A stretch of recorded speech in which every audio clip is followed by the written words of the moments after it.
پھر کے گلی گلی تباہ ٹھوکر سب کی کھائے کیوں، دل کو جو عقل دے خدا تیری گلی سے جائے کیوں۔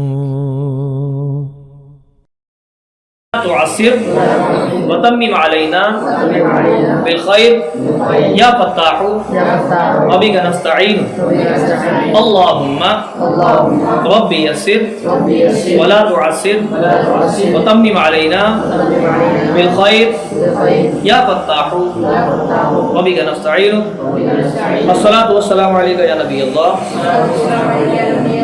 وعلی آلک واصحابک یا نور اللہ۔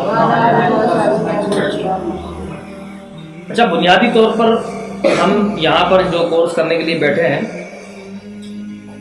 اس کا بنیادی مقصد یہ ہے کہ ہم 12 دن میں کچھ ایسا جان جائیں عقیدوں کے بارے میں، نماز کے بارے میں، یعنی ایک ہے اعتقادیات اور ایک ہے عملیات، ان دونوں چیزوں کے بارے میں ہم اجمالی طور پر جانیں گے اور کوشش کریں گے کہ اپنے عقیدے کو درست کر لیں، اپنی نماز کو درست کر لیں اور اپنے جو دیگر معاملات ہیں وہ اسی پر موقوف کر لیں۔ تو اس کو انشاءاللہ ابھی ہم چند منٹ میں بیان کریں گے۔ دیکھیے، سب سے پہلے تو یہ چیز ہے کہ ذہن میں رکھیے کہ کوئی بھی انسان جب یہ دعویٰ کرتا ہے کہ وہ مسلمان ہے، تو مسلمان جب وہ ہو گیا، مثلا کلمہ پڑھ کر مسلمان ہو گیا، یا یوں مثال سمجھ لیں کہ ایک شخص کلمہ پڑھ کے مسلمان ہوا، دار اسلام میں آیا، داخل ہو گیا۔ اب کسی وقت میں تو آیا ہوگا، فجر کا وقت ہوگا، ظہر کا وقت ہوگا، عصر کا وقت ہوگا، مغرب کا وقت ہوگا، عشاء کا وقت ہوگا، کوئی ایک وقت ہوگا۔ اب ان اوقات میں جب وہ مسلمان ہوا تو اس پر ظاہر ہے کہ اگر نماز کا وقت آیا ہوا ہے، قضا نہیں ہوا، تو اسے وہ نماز ادا کرنی ہے، اور اس نماز کو ادا کرنے سے پہلے وضو کرنا ہے، اور وضو جب کرے گا کہ جب وہ جسمانی طور پر پاک ہو۔ تو کتنی بات بیان کر دی ہم نے؟ غسل، وضو، نماز، 3 باتیں ہو گئی۔ اب وہ مسلمان ہو گیا اور اس نے لا الہ الا اللہ محمد رسول اللہ صلی اللہ علیہ وسلم پڑھا۔ تو جب ہم پڑھتے ہیں لا الہ الا اللہ تو یہ پوری ایک یعنی سمجھ لیجئے کہ یہ پورا ایک چیپٹر ہے، پورا ایک نظام ہے کہ اللہ تبارک و تعالیٰ کے سوا کوئی معبود نہیں ہے، اللہ تبارک و تعالیٰ وحدہ لا شریک ہے۔ اور اللہ کو کیسے ماننا ہے، اللہ تعالیٰ کو ماننے کے کچھ تقاضے ہیں۔ بہت سارے لوگ اپنی مرضی سے اللہ تعالیٰ کو مانتے ہیں کہ بھائی اللہ تعالیٰ یہ ہے، اللہ تعالیٰ تو بعض لوگ یہ کہتے ہیں، ہمارے پاس بچے لوگ داخل کرانے کے لیے آتے ہیں، کہتے ہیں بھائی نیچے آپ ہیں، اوپر اللہ ہے، معاذ اللہ۔ تو کیا نیچے اللہ نہیں؟ معاذ اللہ۔ اب اللہ تبارک و تعالیٰ ہر جگہ، لیکن یہ بھی نہیں کہہ سکتے کیا اللہ تعالیٰ ہر جگہ موجود ہے، یہ جملہ بھی غلط ہے۔ اللہ تعالیٰ کے لیے کوئی جگہ نہیں ہے، کوئی مکان نہیں ہے، کوئی سمت اور جہت اللہ تعالیٰ کے لیے خاص کر نہیں سکتے آپ۔ تو یہ جملہ بھی نہیں کہنا چاہیے کہ اللہ تعالیٰ ہر جگہ موجود ہے۔ اللہ تبارک و تعالیٰ کائنات میں جلوہ فرما ہے،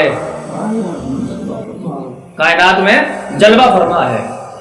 اچھا، اب یہ ظاہر ہے کہ یہ زبان پر چڑھنے میں ٹائم لگے گا اور لوگوں کو بتانے میں ٹائم لگے گا۔ عام طور پر اگر آپ جتنا باہر جائیں گے، جتنا آپ کم دیندار کے پاس جتنا جائیں گے، آپ دیکھیں گے وہ اس کی آزاد زبان جو ہے اتنی آزاد ہوگی کہ وہ بہت عجیب اور غریب قسم کی زبان استعمال کرتا ہوگا اللہ کے بارے میں۔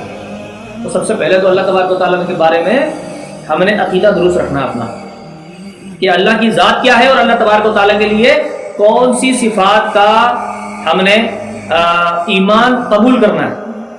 بعض صفات لوگ لگا دیتے ہیں اللہ کی ذات کے ساتھ، وہ صفات اللہ کی نہیں ہوتی۔ مثال کے طور پر جو ہے وہ ایک صحافی نے ٹی وی پر لائیو پروگرام میں یہ کہا کہ اللہ بیچارہ کیا کرے گا، اللہ بیچارہ کیا کرے گا جب آپ ہی لوگ سدھریں گے نہیں تو اللہ بیچارہ کیا کرے گا۔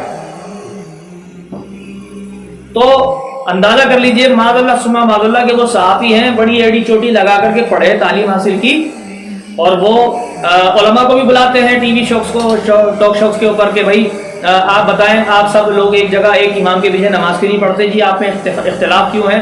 یہ تفرقہ کیوں خیال ہے علماء؟ اچھا ان کو اتنی فکر ہے کہ بھائی علماء جو ہے تفرقہ پھیلا رہے ہیں اور علماء اتحاد نہیں کرتے، اتفاق نہیں کرتے، ایک پلیٹ فارم پہ نہیں آتے، اور وہ خود جو ہے اللہ کے بارے میں جو زبان استعمال کریں تو پھر اس کا کیا جائے؟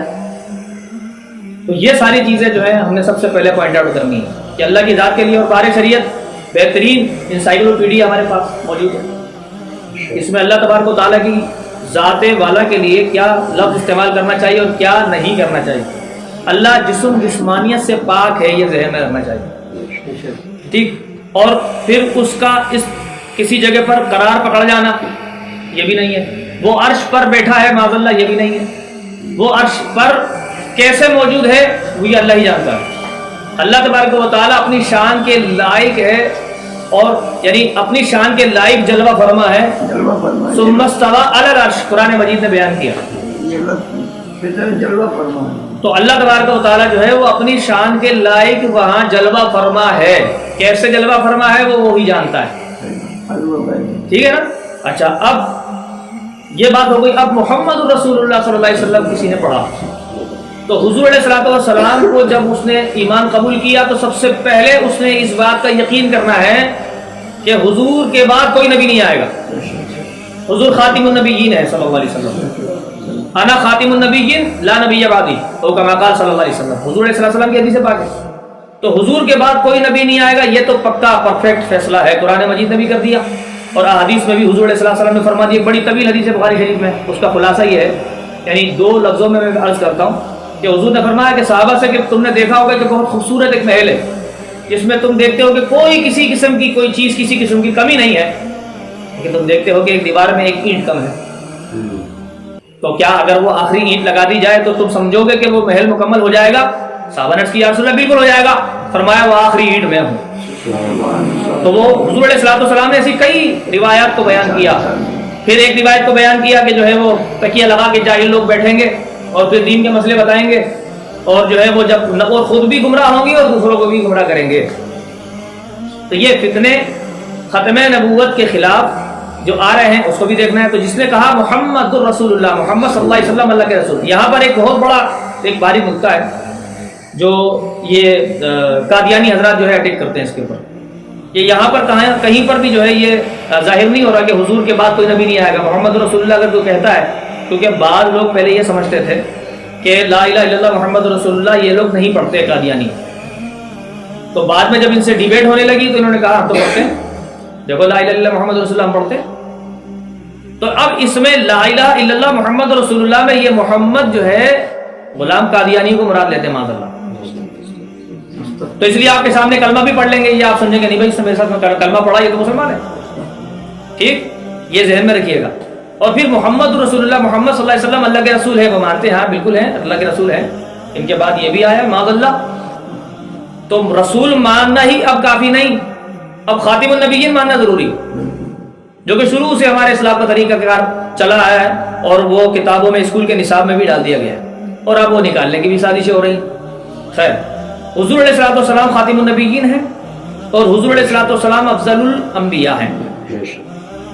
اچھا، حضور علیہ السلام کی ذات والا میں بعض لوگوں نے نقائص ڈھونڈنے کی کوشش کی، بعض لوگوں نے ڈھونڈنے کی کوشش کی کہ جو ہے وہ یہ بھی نہیں جانتے تو وہ جانتے ہیں، ایسے ہیں تو ویسے نہیں ہے، نور ہے تو بشر نہیں ہے، بعض نے کہا کہ نور نہیں ہے بشر ہے، تو صحیح عقیدہ یہ ہے کہ نور بھی ہے بشر بھی ہے، کیونکہ قرآن مجید نے اس کو بیان کیا ہے۔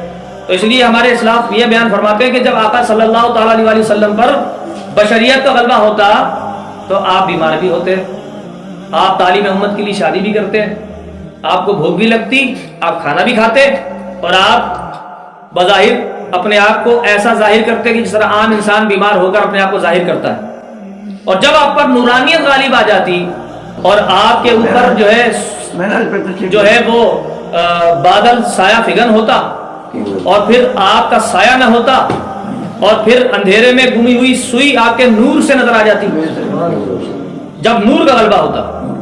اور اس پر کئی مثالیں ایسی ہیں، وقت کے اندر گنجائش نہیں ہے کہ میں آپ کو اس کی مثالیں دوں۔ جب حضور نور ہوتے تو کیا ہوتا، اور جب آپ بشریت کا لبادہ اس کو اسی کے مطابق اس کے تقاضوں کو پورا کرنا چاہتے تو پھر کیا ہوتا، یہ ایک تفصیل ہے۔ تو حضور علیہ الصلوۃ والسلام کے بارے میں یہ عقیدہ رکھنا کہ آپ علیہ الصلوۃ والسلام نور بھی ہیں بشر بھی ہیں، ٹھیک ہے۔ اس کے علاوہ حضور علیہ الصلوۃ والسلام علم غیب جانتے ہیں یا نہیں جانتے؟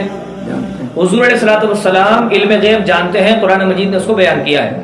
قرآن مجید میں جہاں آیات ایسی آئی ہیں کہ جس میں علم غیب کی نفی ہے، تو اس سے مراد اللہ تبارک و تعالیٰ نے اپنے نبی صلی اللہ علیہ وسلم کو جو علم عطا فرمایا ہے اس سے علم ذاتی کی نفی ہے، علم عطائی کی نفی نہیں ہے۔ حضور علیہ الصلوۃ والسلام کے پاس جو کچھ بھی ہے، علم جو کچھ بھی سرکار کو اللہ نے عطا فرمایا وہ اللہ کی عطا ہے۔ عطا مانگنا شرک نہیں ہے۔ بعض نے اپنی کتابوں میں لکھا ہے کہ عطا مانگنا بھی شرک ہے۔ اگر آپ شرک کہہ دیں گے تو پھر مجھے اللہ نے عطا کیا، قرآن کا حافظ بنا دیا، یا بہت کچھ عطا کر دیا، اولاد عطا کر دی، مال دولت عطا کر دی، تو پھر یہ بھی شرک ہو جائے گا۔ تو یہ شرک نہیں ہوگا، پھر تو اللہ تعالیٰ کی ساری عطائیں جو ہیں وہ سب شرک کے زمرے میں آ جائیں گی۔ تو عقیدہ درست کرنا چاہیے۔ عقیدہ کیا ہے کہ قرآن مجید نے جو آیات علم غیب کی نفی پر وارد کی ہیں ان سے علم ذاتی مراد ہے، اس لیے نفی ہے وہاں۔ اور جہاں پر قرآن مجید میں آیات حضور علیہ الصلوۃ والسلام کے علم غیب کو ثابت کرتی ہیں، وہ ان آیات سے حضور علیہ الصلوۃ والسلام کا علم عطائی مراد ہے۔ اس کے ساتھ ساتھ پھر مزارات اولیاء کے معاملات ہیں، یہ معمولات اہل سنت کہلاتے ہیں، اس پر ہم تفصیلی ڈیبیٹ کریں گے انشاءاللہ۔ اس کے بعد آ جائیے، جب آپ کلمہ پڑھ کے وضو بناتے تو وضو میں 4 فرض ہیں۔ قرآن مجید نے اس کو بیان کیا سورہ مائدہ میں، یا ایھا الذین آمنوا اذا قمتم الی الصلاۃ فاغسلوا وجوہکم۔ یہ ہڈی سے لے کر کے نیچے سے لے کر کے، اور یہ جو بال اٹھتے ہیں یہاں سے اور یہ کان کی دونوں لو ملا لیں، پورا چہرہ یہ بنتا ہے۔ تو یہ آپ کا یہ چہرہ دھونا فرض ہو گیا، کونیوں سمیت ہاتھ دھونا فرض ہے، چوتھائی سر کا مسح جو ہے وہ فرض ہے، اور ٹخنوں سمیت پیر دھونا فرض ہے۔ یہ 4 فرض ہیں، یہ قرآن مجید نے بیان کیے۔ وضو میں واجب کچھ نہیں، سنتیں ہیں، مستحبات ہیں، لیکن واجب کوئی چیز نہیں ہے، فرض ہی ہے۔ یہ سب آپ لوگ جو ہے وہ ذہن میں رکھیے۔ اچھا، اس کے علاوہ اگر مثال کے طور پر جماعت نکل رہی ہے تو بعض لوگوں کو دیکھا ہے کہ وہ مسواک کر رہے ہیں، بس جماعت نکل رہی ہے لیکن وہ مسواک میں لگے ہوئے۔ مسواک چھوڑ دیں، آپ کلی بھی چھوڑ دیں۔ اگر منہ میں کوئی چیز ایسی نہیں ہے جو چنے کے برابر ہو، جو نماز کو فاسد کرتی ہے، تو آپ کلی بھی نہ کریں، آپ ناک میں پانی بھی نہ چڑھائیں، آپ چہرہ دھو لیں، ہاتھ دھو لیں کونی سمیت، اور سر کا مسح کر کے پیروں کو دھو لیں اور جماعت میں شامل ہو جائیں اگر آپ سمجھتے ہیں کہ جماعت نکلنے والی۔ اور اگر تمام چیزوں کو کریں گے تو ظاہر ہے اچھی چیزیں سنت ہیں۔ آپ نماز میں آئے، نماز میں 7 فرض ہیں، 6 شرائط ہیں، 30 واجبات ہیں، 29 مفسدات ہیں۔ اب اس کو کھول کے انشاءاللہ ہمارے علماء کرام اگلی نشستوں میں اس کو بیان کریں گے، یہ ذہن میں رکھیے۔ اچھا، پھر اس کے بعد آپ جب نماز پڑھتے ہیں تو نماز کے جو ارکان جس طرح ادا کیے جاتے ہیں، رکوع قیام کیسے ہوتا ہے، ہم نے تکبیر تحریمہ کے وقت ایسے ہاتھ باندھنا ہے، ایسے ہاتھ باندھنا ہے، یا ایسے ہاتھ باندھنا ہے، یہ بتایا جائے گا۔ منکب کی یعنی کاندھے یہاں تک اٹھانا ہے یا کان کی لو تک اٹھانا ہے۔ اس کے بعد پھر ہم نے ایسے کر کے باندھنا ہے تو سینے پہ باندھ لینا ہے، یا سینے کے نیچے باندھنا ہے، یا ناف کے نیچے باندھنا ہے۔ یہ سب انشاءاللہ تعالی حدیثوں کی روشنی میں بتایا جائے گا، ٹھیک۔ اچھا، دوسری چیز، جب آپ رکوع کرتے ہیں تو رکوع آپ کا کیسا ہونا چاہیے؟ کمر گول ہونی چاہیے، یہ بالکل سیدھی اسٹریٹ ہونی چاہیے، آپ کے پیروں کو انگلیاں کہاں ہونی چاہیے، پیر ایسے ہونے چاہیے، بالکل سیدھے ہونے چاہیے، یہ بتایا جائے گا۔ پھر ہر رکن کو دوسرے رکن کے درمیان میں، یعنی ہر رکن اور دوسرے رکن کے درمیان میں آپ کا قرار شرط ہے، یعنی آپ ایسے سکون کر جائیں کہ آپ کو اب یہی رکن ادا کرنا ہے اور دوسرا نہیں کرنا، یعنی اتنا سکون کر لیں، یہ واجب ہے نماز میں۔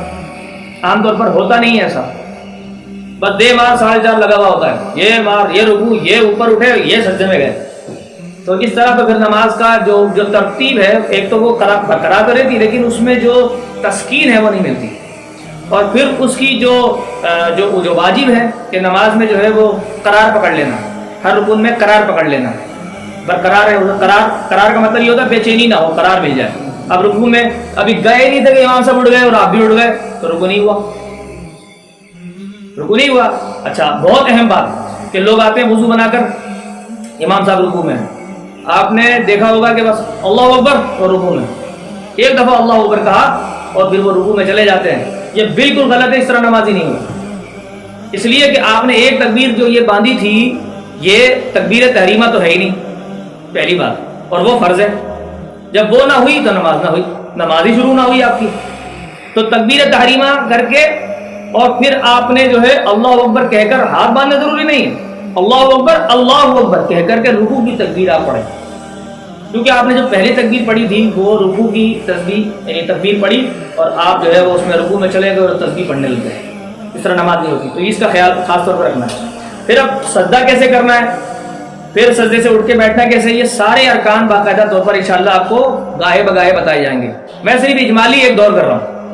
پھر اس کے بعد آپ جب سلام پھیریں گے, سلام کے بعد دعا کیا ہے. اچھا پھر وضو کے وقت ایک بات رہ گئی تھی, وضو کا ہر عضو جب آپ دھوتے ہیں اس پر دعا ہے. کوشش ہم کریں گے انشاءاللہ تعالیٰ کہ آپ کو بارے شریعت سے وہ دعائیں بتا دیں, یاد کرنا آپ کا کام ہے. اور انشاءاللہ تعالیٰ جب آپ مسجد میں یا گھر میں ایسی جگہ پر وضو بنا رہے ہوں کہ واش روم وغیرہ نہ ہو تو پھر آپ وہ دعا بھی پڑھ سکتے ہیں اور بڑی برکت ہے اس کی. باوضو رہنا تو کیا ہی بات ہے. باوضو رہنے کا سب سے بڑا ایک جسمانی فائدہ یہ ہے کہ جس کو اگر معدے کی بیماری ہے, جس کا معدہ خراب ہے, وہ باوضو رہے تو اس کا معدہ ٹھیک ہو جائے گا انشاءاللہ. یہ 7 سے 8 دن میں کر کے دیکھیں, اس کا معدہ بالکل ٹھیک ہو جائے گا اللہ کے حکم. اور باوضو رہے گا انشاءاللہ تعالیٰ تو اللہ غیب سے روزی عطا فرمائے. باوضو رہنے کی بڑی برکت ہے, اور بھی بہت ساری برکت ہے, لیکن اس نیت سے آپ اگر باوضو رہتے ہیں چلو دولت آئے گی باوضو رہو بھائی, تو پھر فائدہ نہیں ہے نا. اللہ کی رضا کے لیے, کیونکہ باوضو رہنے والا جو ہے وہ ایمان پر جاتا ہے. جب وہ جائے گا دنیا سے تو ایمان پر اس کا خاتمہ ہوگا. باوضو رہنے والے کا یہ بھی فائدہ ہے. تو اس نیت سے بندہ جو ہے وہ کرے. تو یوں آپ کا نماز, وضو اور عقائد کا جو کورس آپ کا انشاءاللہ 12 دن میں چلے گا. آج ہی تو اس کو ختم نہیں کر دیں گے, لیکن یہ مختصر نشست تھی ہماری, جو ایک اجمالی جائزہ تھا جو ہم نے لیا. پھر کے گلی گلی تباہ ٹھوکر سب کی کھائے کیوں.